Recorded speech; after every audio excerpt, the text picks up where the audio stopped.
এইভাবে আস্তে আস্তে এটাকে হালকা সিদ্ধ করে নেব, জাস্ট এটা কালার করবে আর কিছু না। বন্ধুরা কালার হয়ে গেছে না, কি সুন্দর। ডিমটা কিন্তু বয়েল হয়ে গেছে, এখন এটা ফ্রাই করব।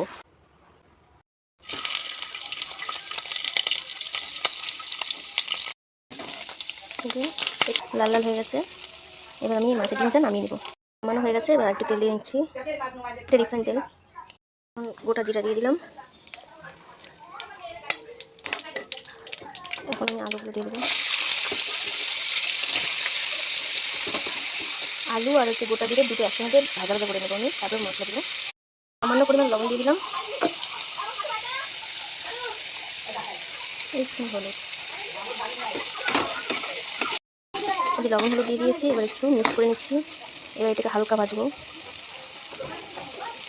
এই যে আমার আলুটা লাল লাল হয়ে গেছে হালকা, আমি এখন নামাবো। এটা নামিয়ে নিই।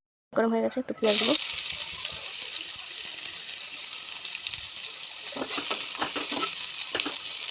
আর কেটে রাখা লঙ্কা, কাঁচা লঙ্কা। আমি তখন আলু ভাজার সময় গোটা জিরেটা দিয়ে ফেলেছিলাম, তো এই সময় পেঁয়াজ ভাজার সময় দিলেও হবে, আপনাদের যেটা ইচ্ছে, আগে দিলেও হয় পরে দিলেও হয়। আমি পেঁয়াজটা লাল লাল করে ভেজে নেব। এই যে আমার পেঁয়াজটা লাল হয়ে গেছে, স্বাদ মতো লবণ, জিরের গুঁড়া, একটু ধনিয়া গুঁড়া নেড়ে চেড়ে নিচ্ছি। জল দিয়ে দিচ্ছি, শুকনো লঙ্কার গুঁড়ো দিচ্ছি, দুটো তেজপাতা দিলাম, এবার ভালো করে মেখে নিচ্ছি। একটা ছোটো টমেটো কেটে রেখেছিলাম, দিয়ে দিলাম। জল দিয়ে দিচ্ছি, মশলাটা যাতে একটু ভালো করে সিদ্ধ হবে। এই যে আমার মশলাটা কষিয়ে এসে, এবার আমি ভেজে রাখা আলুগুলো দিয়ে দেবো। ডিম সিদ্ধ করার যে জলটা বেঁচেছিল ডিমের সঙ্গে ওইটা দিয়ে দিলাম। এই দেখো মশলা থেকে তেল বেড়ে যাচ্ছে, তার মানে কষানো হয়ে গেছে আমার। এবার আমি জল দিয়ে দেবো সেদ্ধ করার জন্য। এবার আমি 10 মিনিটের জন্য সেদ্ধ করতে দেবো। আলু জলটা ফুটে গেছে, ভেজে রাখা মাছের ডিমগুলো দিয়ে দেবো, ঠিক আছে। আর আমাদের এদিকে খুব বৃষ্টি হচ্ছে, এক এক করে আমি দিয়ে দিচ্ছি। এগুলো দিয়ে দিয়েছি, এবার আমি একটু নেড়ে নেবো, দিলাম। আর 5 মিনিট রান্না করতে হবে, তাহলেই হয়ে যাবে।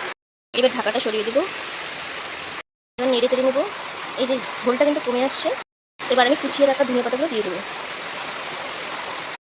এবার আমি নামিয়ে নেবো, আমার কমপ্লিট হয়ে গেছে রান্না। এবার আমি এই মাছের ডিম দিয়ে আলু দিয়ে রান্না করেছি। এরকম করে রান্না করে খেতে খুব ভালো লাগে।